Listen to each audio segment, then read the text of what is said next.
Udah.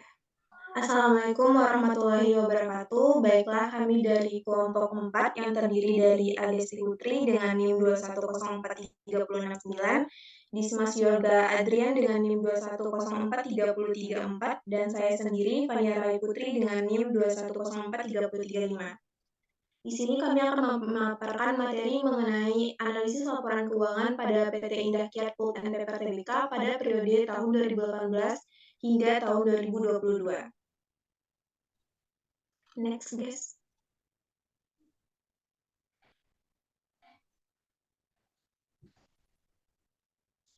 PT Indah Kiat adalah perusahaan yang memproduksi pulp, kertas budaya, kertas industri, dan tisu. Kegiatan usaha perusahaan dimulai dari pengolahan kayu menjadi pulp dan kertas, serta pengolahan kertas bekas menjadi kertas industri. Pulp digunakan sebagai bahan baku kertas dan tisu serta kertas industri. Saat ini, perusahaan memiliki fasilitas produksi di Perawang, Provinsi Riau, Serang, dan Tangerang, Banten, dan total kapasitas produksi tahunan pada tahun 2019 adalah 3,0 juta ton pulp, 1,1 juta ton kertas budaya, 108.000 ton tisu, dan 2,1 juta ton dari kemasan. Pada tahun 2019, perusahaan telah mengekspor sekitar 52% produknya, terutama ke negara-negara di Asia, Eropa, Amerika Serikat, Timur Tengah, Afrika, dan Australia, dan sisanya 48% untuk memenuhi permintaan pasar lokal.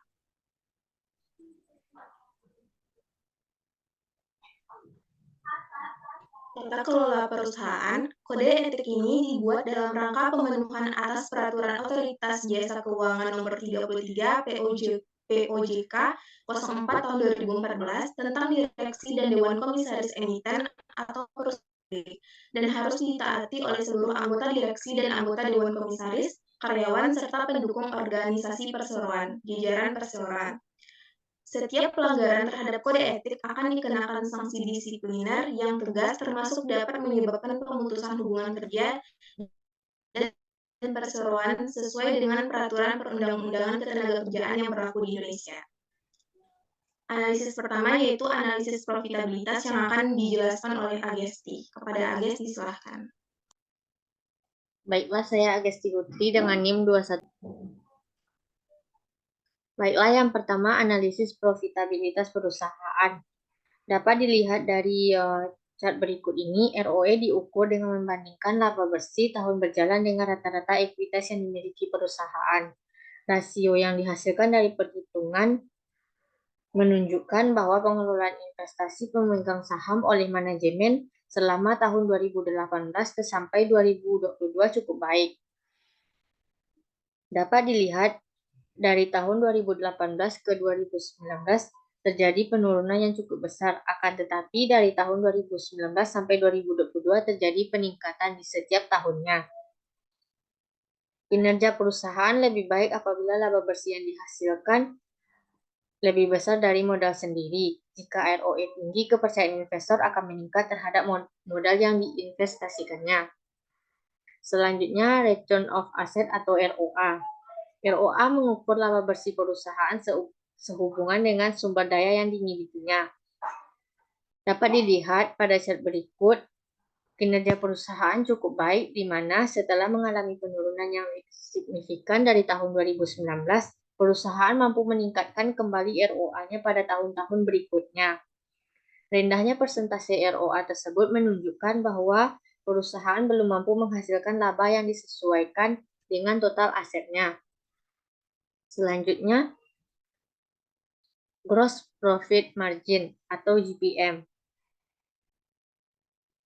Dari data berikut ini, perusahaan cukup efektif dan efisien dalam mengelola beban pokok penjualannya yang dapat dilihat pada tahun 2019 hingga 2022 yang cenderung menurun dan laba kotor pada tahun 2019 sampai 2022 cenderung meningkat.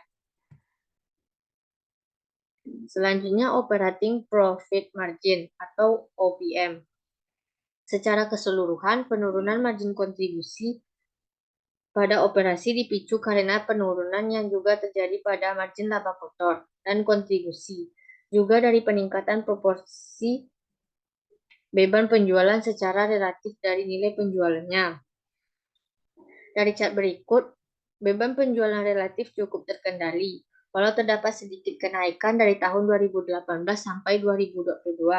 Kenaikan ini dipicu dari kenaikan penjualan atau volume penjualan. Untuk beban administrasi yang cukup fluktuatif, yang berarti pada bagian administrasi dan umum kurang efektif. Selanjutnya, pre-tax profit margin. Kontribusi beban keuangan terhadap margin laba perusahaan cukup besar, yaitu 4,75% pada tahun 2018. Sehingga diperoleh laba sebelum pajak sebesar 22,6%. Beban keuangan perusahaan cukup besar, yaitu pada tahun 2018 sebesar 5,54%. Sehingga laba relatif terganggu. Dari data ini dapat disimpulkan kenaikan biaya keuangan dan kontribusi penghasilan keuangan cukup besar, sehingga rasio dari margin laba sebelum pajak mengalami penurunan. Selanjutnya, net profit margin. Margin laba bersih perusahaan pada tahun 2022 sebesar 21,42%. Angka ini naik secara teratur dari tahun 2019, yaitu sebesar 8,51%. Peningkatan ini dapat disebabkan oleh COGS yang menurun dari tahun 2019 hingga tahun 2022. Dapat disimpulkan bahwa perusahaan mengalami penurunan pada tahun 2018 ke 2019, tetapi pada tahun berikutnya perusahaan mengalami peningkatan secara bertahap. Selanjutnya, yang pertama, analisis pemanfaatan aset, cash turnover. Dari chart dapat kita lihat perputaran kas terjadi secara cepat dari tahun 2018, yakni sebanyak 4,85 kali. Dari segi waktu, kas dipegang rata-rata lebih cepat daripada tahun 2022, yaitu sebesar 105 hari. Dari hasil analisis, perusahaan kurang baik jika perputaran kas mengalami penurunan, yaitu pada tahun 2021 dan kembali naik di tahun 2022. Berikutnya, account receivable turnover. Dapat dilihat pada tahun 2018 perputaran piutang sebesar 3,40 kali. Perputaran ini turun hingga tahun 2022 yang merupakan piutang terendah sebesar 2,42%. Namun pada tahun 2021 terjadi peningkatan 2,60 kali dan terjadi penurunan lagi pada tahun 2022. Rasio perputaran piutang merupakan rasio yang digunakan mengukur berapa lama penagihan piutang. Pada tahun 2018, tingkat perputaran piutang menurun dan menunjukkan modal yang digunakan perusahaan tidak efisien. Selanjutnya, inventory turnover. Dapat dilihat perputaran persediaan dari tahun 2020 hingga tahun 2022 mengalami kenaikan. Perputaran persediaan tersebut terjadi sebanyak 5,50 kali dalam waktu yang dikumpulkan sampai persediaan terjual 65 hari, dari sebelumnya 2,95 kali menjadi 122 hari. Kenaikan rasio perputaran persediaan menunjukkan kondisi perusahaan yang baik karena terjadinya besarnya pendapatan yang diterima perusahaan yang mungkin saja akibat dari kenaikan harga. Selanjutnya, long-term operating turnover. Dapat dilihat pada tahun 2021, perputaran aset operasi jangka panjang naik, yakni dari 0,83 kali menjadi 0,71 kali. Perputaran ini sebelumnya turun dari tahun 2019 ke tahun 2020. Perputaran aset operasi jangka panjang terjadi peningkatan dari tahun 2021 ke tahun 2022. Selanjutnya, account payable turnover. Perputaran utang usaha dari 2017 hingga tahun 2000. Perputaran piutang dari tahun 2018 sampai tahun 2022 terjadi naik turun yang signifikan. Perputaran ini beberapa kali perusahaan melunasi saldo hutang rata-rata selama tahun berjalan. Hutang dagang dapat menghasilkan tambahan modal apabila pembayaran hutang dagang diperlama, maka tambahan modal yang dimiliki dapat digunakan untuk lakukan investasi. Penggunaan hutang yang efektif yaitu pada tahun 2018 ke 2019. Hal ini menandakan kondisi keuangan perusahaan yang baik sehingga perusahaan membayar pemasok lebih cepat. Selanjutnya working capital turnover. Pada tahun 2018 hingga tahun 2019 terjadi penurunan perputaran modal kerja dengan perputaran tertinggi pada tahun 2018. Menurunnya mungkin disebabkan karena laba menjadi rendah dan perusahaan menggunakan modal secara tidak efisien. Perputaran modal kerja atau working capital ini merupakan salah satu rasio untuk mengukur atau menilai keefektifan modal kerja di perusahaan selama periode tertentu. Selanjutnya total asset turnover. Perputaran total aset terjadi turun dari 0,41 pada tahun 2018 ke 0,37 pada tahun 2019. Hal ini menandakan bahwa adanya penurunan efisiensi dalam menggunakan aktiva perusahaan dengan menghasilkan penjualan perusahaan, banyaknya biaya terhadap penggunaan aset, dan memperoleh profitabilitas yang semakin menurun.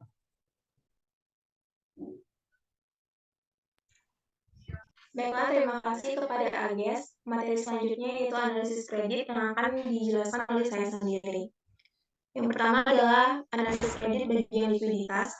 Yang pertama, current ratio. Current ratio berarti seberapa banyak aset lancar yang tersedia untuk memenuhi utang jangka pendeknya. Current ratio yang baik adalah 2:1, yang berarti aset lancar perusahaan harus 2 kali lipat dari utang jangka pendek perusahaan yang harus dibayarkan. Pada perusahaan PT Indah Kiat ini, perusahaan memiliki current ratio di atas 2. Dari tahun 2018 hingga tahun 2022, current ratio tertinggi ada pada tahun 2022 sebesar 2,45. Ini berarti perusahaan memiliki aset lancar 2,45 kali lebih besar untuk memenuhi utang jangka pendeknya. Yang kedua, cash ratio. Berdasarkan grafik lihat yang tercantum, ketersediaan kas untuk membayar utang jangka pendek perusahaan rata-rata lebih dari 0,40 kali, di mana maksimal mampu menutupi 0,56 utang jangka pendek perusahaan. Ini berarti perusahaan hanya mampu untuk memenuhi setengah dari utang jangka pendeknya. Selanjutnya, quick ratio. Pada umumnya, quick ratio yang bagus ialah 1:1. Pada grafik tersebut dapat dilihat bahwa quick ratio yang setiap tahunnya di atas 1. Pada tahun 2022, quick ratio perusahaan 2,23. Ini berarti perusahaan memiliki kemampuan 2,23 kali untuk memenuhi kewajiban jangka panjangnya, jangka pendeknya tanpa persediaan. Quick ratio di atas 1 berarti semakin baik kondisi keuangan perusahaan karena perusahaan dapat terhindar dari kesulitan untuk memenuhi seluruh kewajiban dan terhindar dari kekurangan dana.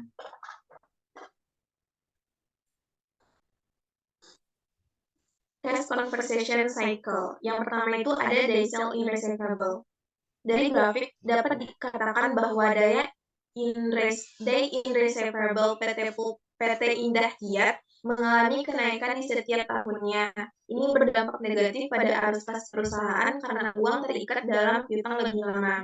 Hal ini dapat mempengaruhi likuiditas dan kemampuan perusahaan untuk memenuhi kewajiban atau investasi lainnya. Yang kedua, day sales in inventory. Dari grafik dapat dilihat bahwa day sales inventory setiap tahunnya mengalami penurunan. Hal ini dapat mengindikasikan efisiensi dalam manajemen persediaan, mengurangi biaya penyimpanan, dan meningkatkan likuiditas. Dapat pula menunjukkan penurunan penjualan atau kesulitan dalam mengelola pasokan. Yang ketiga, day sale in payable. Pada grafik, perusahaan ini setiap tahunnya mengalami peningkatan. Hal ini menyebabkan peningkatan likuiditas perusahaan karena pembayaran kepada pemasok lebih lambat, namun dapat mempengaruhi hubungan dengan pemasok jika tidak dikelola dengan baik. Dan yang keempat, net trade cycle analysis. Berdasarkan grafik, dari tahun ke tahun terdapat penurunan dan kenaikan yang signifikan di tahun 2018 sangat tinggi, dan di tahun 2022 terjadi penurunan. Penurunan ini memiliki dampak negatif pada likuiditas perusahaan.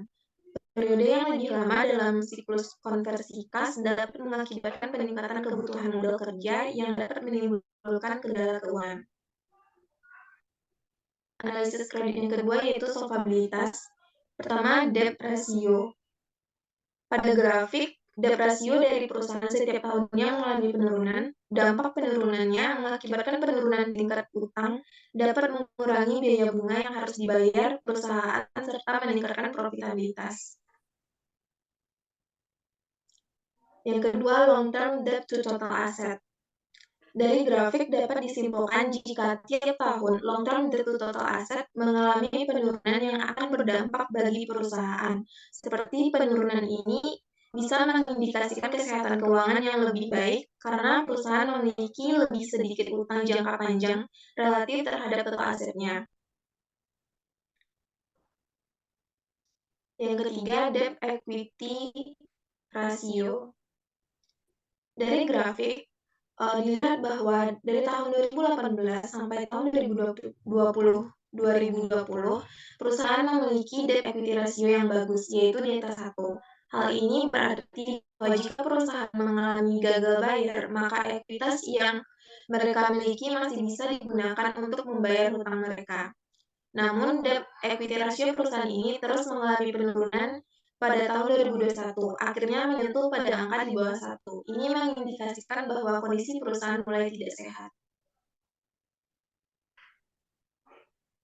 Yang keempat, time interest earned.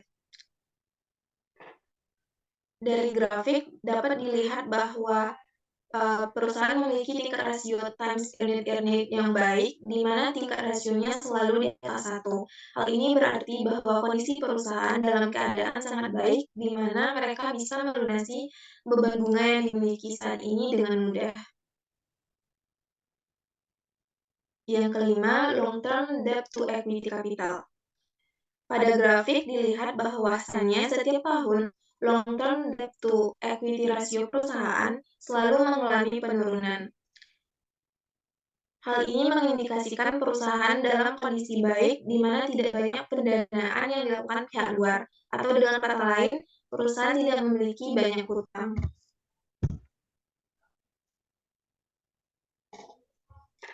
Analisis selanjutnya akan dibacakan oleh Dismas. Kepada Dismas disilahkan. Udah, kita keluar dulu aja lah ya. Daripada aku ngomong nanti potong, tinggal 5 menit lagi, Mas. Oke. Oke. Mending keluar dulu ya. Sip. Baik, terima kasih kepada Fania. Yang selanjutnya adalah analisis nilai perusahaan. Analisis nilai perusahaan yang pertama adalah kapitalisasi pasar.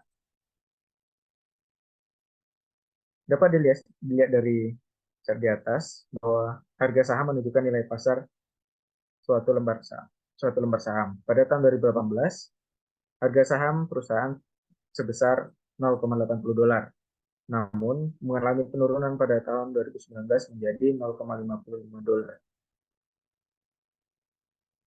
Setelah itu, terjadi kenaikan pada tahun 2020 menjadi 0,75 dolar.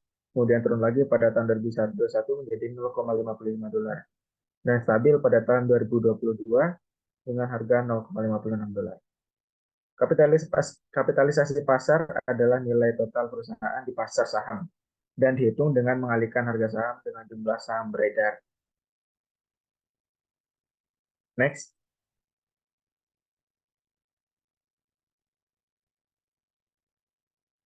Nilai buku per lembar saham dihitung dengan membagi jumlah ekuitas dengan jumlah saham beredar. Pada periode 2018 hingga 2022, nilai buku per lembar saham meningkat dari 0,689 dolar menjadi 1,025 dolar. Ini menunjukkan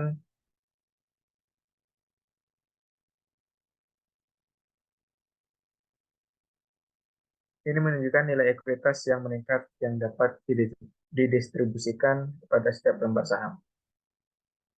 Pada tahun 2018, nilai pasar lebih tinggi dari nilai buku, yang dapat menunjukkan permintaan yang tinggi di pasar.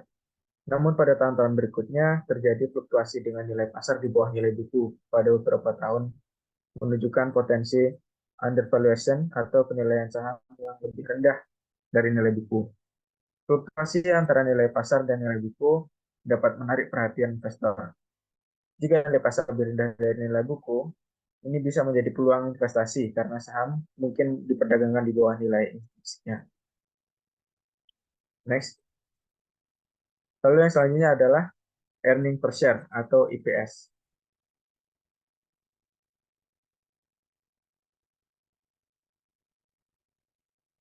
Pada tahun 2018, EPS perusahaan sebesar $0,1075 yang kemudian mengalami penurunan pada tahun 2019 menjadi $0,0502.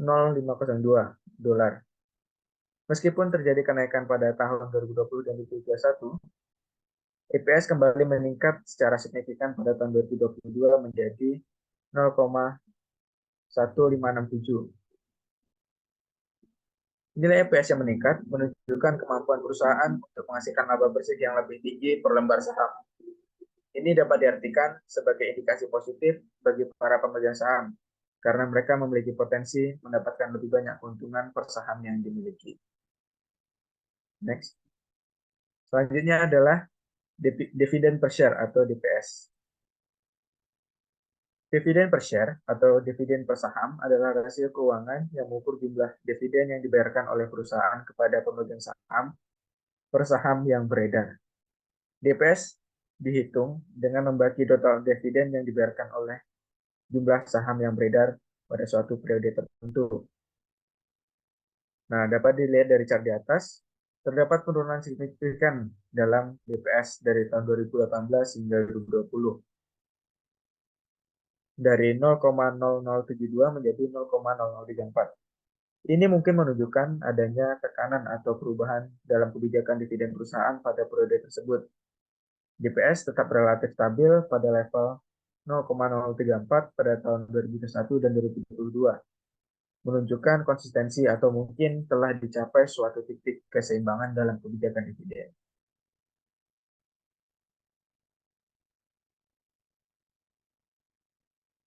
Next.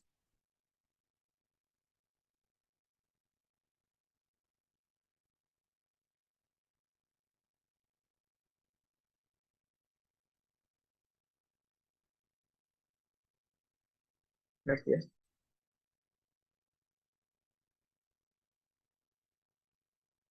Lalu yang kelima adalah rasio pembayaran atau payout ratio dan dividend coverage atau cakupan dividen. Dapat dilihat pada data di atas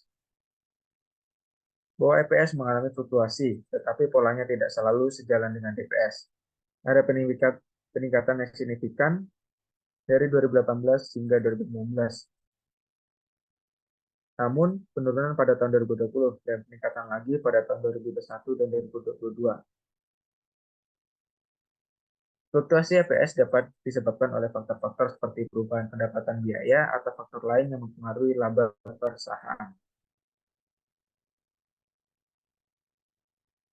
Rasio dividen atau dividend coverage adalah ukuran yang menunjukkan sejauh mana laba per lembar saham atau earning per share atau EPS dapat mencakup pembayaran dividen per saham. Rasio ini memberikan gambaran tentang keberlanjutan dan keamanan pembayaran dividen oleh perusahaan. Nah, pada tahun 2018, dividen coverage sebesar 14,991, yang berarti bahwa laba per lembar saham yang menyangkut pembayaran dividen hingga hampir 15 kali lipat. Sehingga ini menunjukkan tingkat keberlanjutan dividen yang tinggi dan keamanan pembayaran dividen. Pada tahun 2019, dividen coverage turun menjadi 7,2145, menandakan penurunan dalam keberlanjutan dividen. Laba per lembar saham hanya mencakup pembayaran dividen sekitar 7 kali lipat. Next.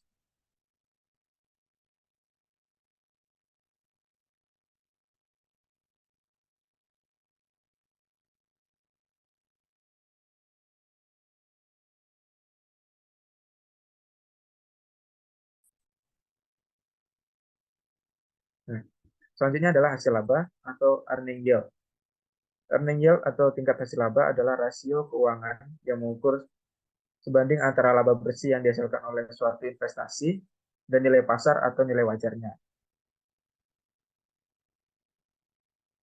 Nah, dapat dilihat bahwa terjadi fluktuasi yang signifikan pada tingkat hasil laba selama periode tersebut. Earning-nya mengalami peningkatan yang cukup besar dari 2018 hingga 2019. Kemudian mengalami penurunan pada tahun 2020 dan kembali meningkat pada tahun 2021 dan 2022. Peningkatan yang konsisten dari tahun 2020 hingga 2022 dapat diartikan sebagai indikasi potensi peningkatan dalam menghasilkan laba bersih per unit investasi.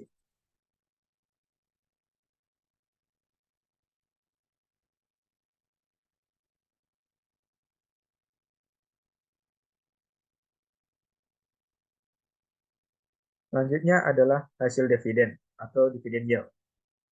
Dividen yield atau hasil dividen adalah rasio keuangan yang mengukur sebanding antara jumlah individu dividen yang diberikan oleh suatu investasi dan nilai pasar atau nilai wajarnya. Rasio ini memberikan gambaran tentang seberapa besar dividen yang dapat diharapkan dari investasi tersebut dalam bentuk persentase hingga dari harga saham. Dapat dilihat, dividen yield mengalami fluktuasi selama periode tersebut.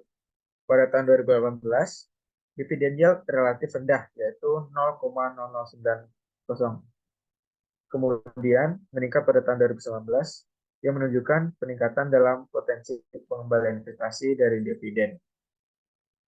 Terjadi penurunan yang signifikan pada tahun 2020, kemungkinan disebabkan oleh penurunan dividen per saham atau DPS yang lebih besar dibandingkan dengan penurunan harga saham. Dividen yield tetap relatif rendah pada tahun 2021 dan 2022, menunjukkan bahwa meskipun harga saham mungkin tetap stabil, dividen yang diberikan oleh perusahaan tetap relatif rendah.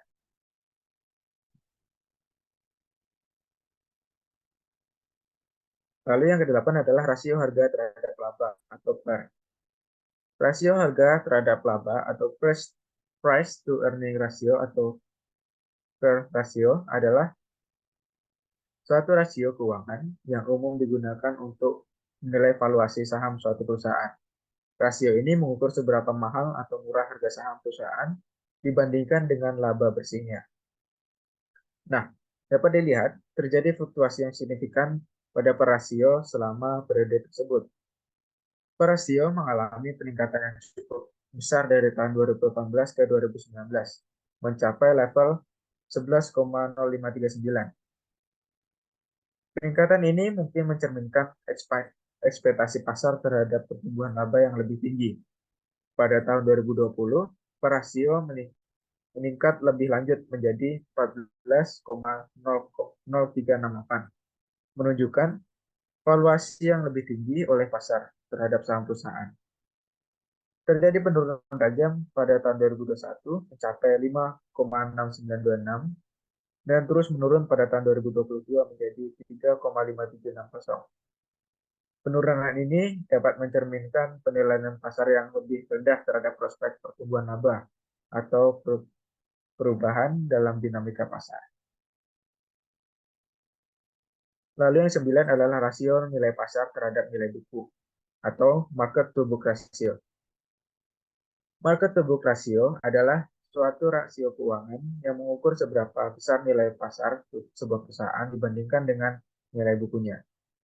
Rasio ini memberikan gambaran tentang seberapa mahal atau murah saham suatu perusahaan jika dibandingkan dengan nilai buku ekuitasnya. Nah, dapat dilihat, terdapat fluktuasi yang signifikan pada market to book ratio ini. Selama periode tersebut, pada tahun 2018, market to book ratio mencapai 1,1591. Kemudian menunjukkan bahwa harga pasar perusahaan sedikit lebih tinggi daripada nilai buku. Hal ini bisa diartikan bahwa pasar memiliki ekspektasi positif terhadap pertumbuhan atau potensi aset perusahaan. Lalu terjadi penurunan yang tajam pada tahun 2019 dan 2020 mencapai 0,7572 dan 0,9712. menunjukkan penurunan signifikan dalam valuasi pasar dibandingkan dengan nilai buku. Baiklah, sekian yang dapat saya sampaikan. Saya kembalikan kepada moderator. Terima kasih kepada Dismas. Baiklah, sekian pemaparan analisis laporan keuangan PT Indah Kiat pada periode 2018 hingga tahun 2022 oleh kelompok 4. Mohon maaf jika ada salah kata. Kami tutup dengan wassalamualaikum warahmatullahi wabarakatuh.